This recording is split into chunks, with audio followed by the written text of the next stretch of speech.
Welcome in the third lecture of pharmacology. In this lecture, I am going to discuss about sources of drug. There are many sources of drug. जैसे कि मैंने आपको पहले बताया था कि drugs जो हैं वो ज़्यादातर ऑर्गेनिक केमिकल मॉलिक्यूल्स हैं और ऑर्गेनिक कंपाउंड्स कहाँ से प्राप्त होते हैं हमें, प्लांट से और एनिमल सोर्सेज से। तो यहाँ भी ड्रग का मेन सोर्स प्लांट और एनिमल ही हुआ। और इसके अलावा कई सोर्सेज हैं, माइक्रोब्स हैं, मिनरल्स हैं, synthetic chemistry, biotechnology. So these are the main sources of drugs. Plants में एल्कलॉइड्स है, ग्लाइकोसाइड्स है, ऑयल्स है, ये प्लांट सोर्सेज हो गए। चलिए इसको थोड़ा और देखिए। इसमें जो भी पॉइंट्स इंक्लूड हुए हैं वो फार्माकोलॉजी की के.डी. त्रिपाठी की बुक है उससे इंक्लूड हुए हैं, क्योंकि उससे काफ़ी क्वेश्चंस आते हैं जीपेट में। तो मैंने उसी बुक को रेफरेंस लेके ये लेक्चर बनाया है, ये नोट्स बनाए हैं, क्योंकि बहुत सारे अगर रेफरेंस में इस्तेमाल करूँगी तो आपको भी, वैसे मैं इंक्लूड करूँगी जो इम्पॉर्टेंट पॉइंट्स हैं उनको, बट इसके अभी हमारा जो मेन रेफरेंस है वो यही बुक रहेगा। अगर ये बुक हम कंप्लीट कर लेते हैं उसके बाद हम दूसरे रेफरेंस बुक्स पर भी डिस्कस करेंगे। जब भी आप प्रिपरेशन करते हैं तो हमेशा एक रेफरेंस बुक को ही लेके प्रिपरेशन करें कॉम्पिटिटिव एग्जाम जीपेट की। उसके बाद जब आपको लगता है कि बहुत सारे पॉइंट्स क्लियर नहीं हैं तो उस कंडीशन पे आप दूसरे रेफरेंस बुक्स का भी इस्तेमाल करिए। लेकिन पहले हमारा मेन गोल रहेगा एक रेफरेंस बुक को अच्छी तरह से पढ़ना, ताकि हमारे कॉन्सेप्ट्स, बेसिक कॉन्सेप्ट्स क्लियर हो जाए। तो देखिए प्लांट सोर्सेज में क्या है, एल्केलॉइड्स हैं। एल्केलॉइड्स क्या है, alkaline nitrogenous bases having potent activity. Potent activity मतलब इनका कोई ना कोई थेरेपेटिक इफेक्ट है। मतलब जैसे कि हमें किसी ड्रग का पर्टिकुलर अमाउंट दिया गया तो उस अमाउंट का जो हमने ड्रग लिया उतने अमाउंट का हमारे शरीर में जो थेरेपेटिक इफेक्ट दिखता है। जैसे कि कई ड्रग्स बहुत कम अमाउंट में भी बहुत इफ़ेक्टिव होते हैं और कई ड्रग्स ऐसे होते हैं जो बहुत ज़्यादा अमाउंट में लेने पर भी थोड़ा सा इफेक्ट दिखाते हैं, तो वो उनकी पोटेंसी हो गई, उसी को कहते हैं पोटेंट एक्टिविटी। कोई ड्रग कितना थेरेपेटिक इफेक्ट दिखाता है उसकी पोटेंसी हो गई। तो इसके एग्जांपल्स हैं मॉर्फिन है, एट्रोपिन है, इफेड्रिन है, निकोटीन है, अर्गोटामिन है, रिजरपाइन है, क्विनिन है, विनक्रिस्टिन है। So these are the alkaloids. ये एग्जांपल्स के नाम आप याद रखिएगा, कभी ऑब्जेक्टिव में आ जाता है। ऑब्जेक्टिव में यही सब बातें हैं। अगला है ग्लाइकोसाइड्स, प्लांट सोर्सेज में, और ये सब आप फार्माकोग्नोसी में काफ़ी डिटेल में पढ़ेंगे। Glycosides compounds consist of heterocyclic non sugar moiety, एक ग्लाइकोन, एंड नॉन शुगर है तो एक ग्लाइकोन, ठीक है, link to a sugar moiety through ether linkage, ये याद रखिएगा। ग्लाइकोसाइड्स में है cardiac glycosides, digoxin, ouabain and anthraquinone glycosides हैं, senna and similar plant purgatives. Purgatives क्या है, जो कॉन्स्टिपेशन से राहत दिलाने में मदद करते हैं। देखिए पर्गेटिव, लग्जेटिव, ये सब कॉन्स्टिपेशन से रिलेटेड ड्रग ही हैं, जिनको आप पढ़ेंगे अभी आगे। उसके अलावा है एमिनोग्लाइकोसाइड्स। एमिनोग्लाइकोसाइड्स एंटीबायोटिक हैं उस कैटेगरी के जो डायरेक्टली बाइंड करते हैं 30S राइबोसोम से, डायरेक्टली बाइंड करते हैं, उसके बाद वो प्रोटीन सिंथेसिस को अल्टर कर देते हैं, देन जो सेल है वो उसकी डेथ हो जाती है। तो इस तरह से इस मेथड के ज़रिए ये एंटीबायोटिक्स एमिनोग्लाइकोसाइड्स काम करते हैं। एंटीबायोटिक्स की कई कैटेगरी होती है, उन्हीं में से ये एक है, तो आप ध्यान रखिएगा। इसका एग्जाम्पल है जेंटामाइसिन। जेंटामाइसिन आप प्रैक्टिकल भी किए होंगे, माइक्रोबायोलॉजी में है इसका practical. Antibiotics obtain from micro organism have an amino sugar in place of sugar moiety, then known as aminoglycosides. Okay, oils, इसके अलावा प्लांट सोर्सेज में क्या है, ऑयल्स हैं। Oils viscous inflammable liquid insoluble in water, और इसको हर कोई जानता है। फिक्स्ड ऑयल्स में फिक्स्ड ऑयल्स को नॉन वोलेटाइल ऑयल्स भी कहते हैं। Calorie yielding triglycerides of fatty acid use for food and as emollient. Examples हैं groundnut oil, coconut oil, sesame oil, sesame तिल का तेल, कैस्टर ऑयल। कैस्टर ऑयल जो है वो स्टिमुलेंट पर्गेटिव है।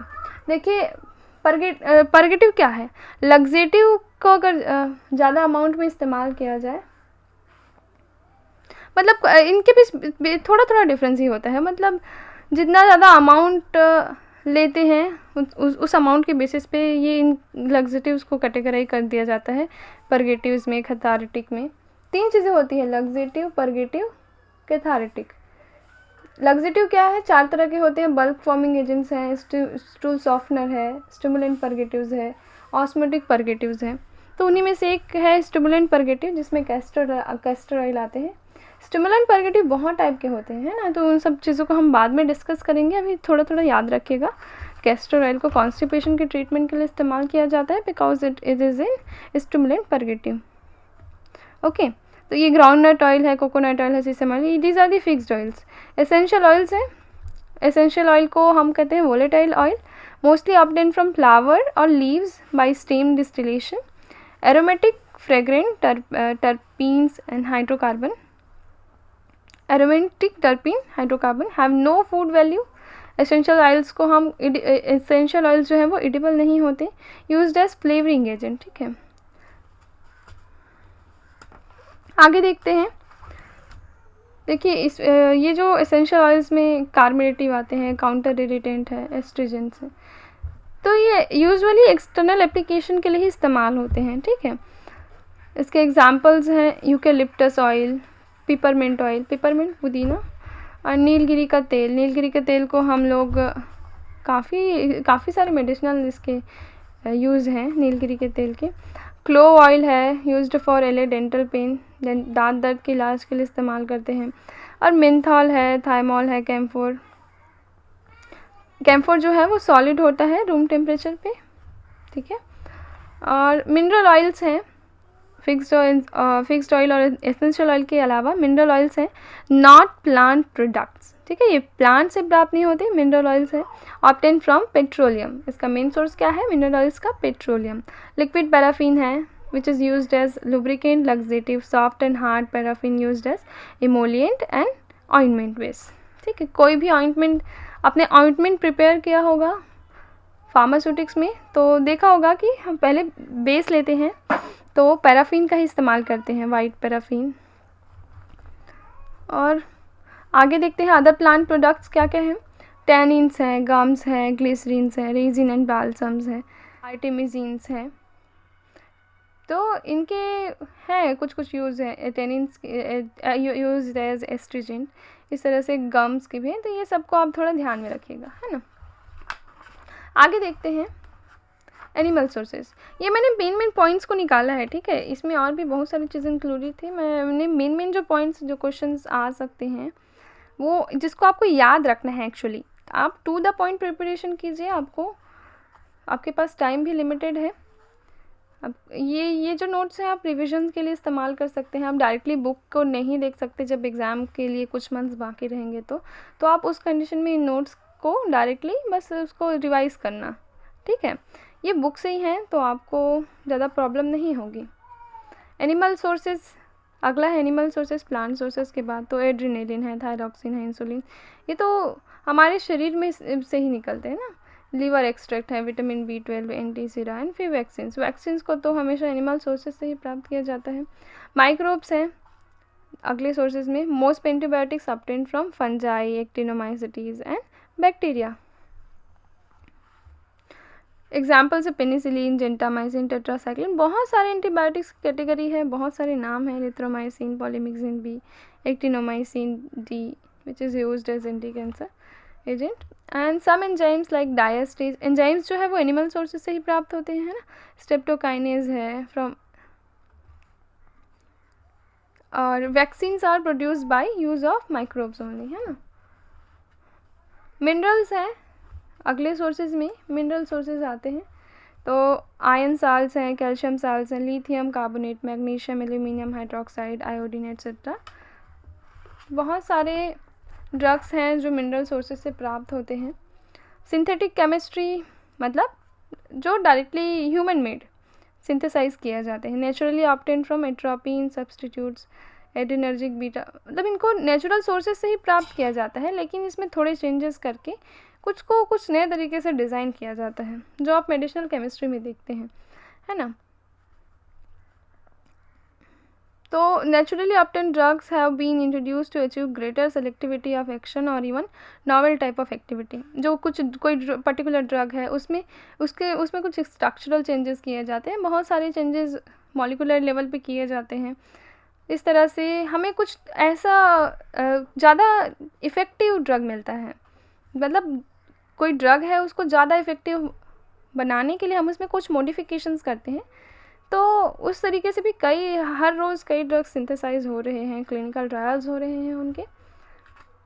Entirely synthetic families of drugs, example benzodiazepines, thiazides, benzimidazoles, fluoroquinolones, etc. Many drugs are obtained synthesized to target specific molecules like AC inhibitors हैं, glycoproteins हैं।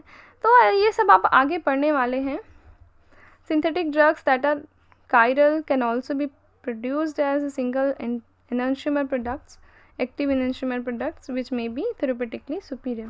तो मेन पर्पस यही होता है सिंथेटिक केमिस्ट्री का कि हमें जो ड्रग्स बनाना है वो पहले वाले ड्रग से, नेचुरली ऑब्टेन ड्रग से ज़्यादा इफेक्टिव सेलेक्टिव हो, है ना, कुछ उसकी एक्टिविटी जो है वो ज़्यादा हमारे लिए यूज़फुल हो। और बायोटेक्नोलॉजी है, बायोटेक्नोलॉजी से बहुत सारे बायोटेक्नोलॉजी आपने पढ़ा भी है।